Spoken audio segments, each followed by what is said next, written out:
If your airless handheld sprayer makes no sound when the trigger is pulled, this video will help you troubleshoot and diagnose. Your airless handheld sprayer is equipped with a diagnostic light located on the back of the sprayer, below the Pro Control 2 speed knob. For corded models, the diagnostic light will blink once when the sprayer is first plugged in. This indicates there is power to the sprayer. If the diagnostic light does not come on when first plugged in, check the power source. If the light's still unlit, replace the smart control console. If the light does blink when plugged in, but the sprayer doesn't run, the motor may be overheated. Wait 20 to 30 minutes and try again. If it still doesn't run, replace the motor. For cordless models, pull the trigger of the sprayer.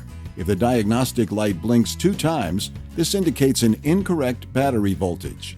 Replace the battery with a fully charged battery.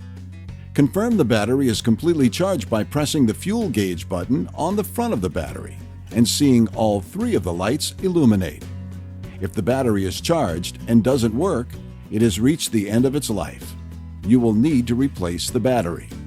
If the diagnostic light blinks 3 times when the trigger is pulled, this indicates the battery temperature is too hot or cold. Allow the battery time to reach room temperature. Pull the trigger of the sprayer. If the diagnostic light blinks 4 times, this indicates a locked rotor condition. The pump or motor assembly may need to be replaced. If the diagnostic light does not blink when the trigger is pulled, this indicates that the battery is not installed or is damaged. Install or replace with a fully charged battery. If the battery is not damaged and properly installed, then the smart control needs to be replaced.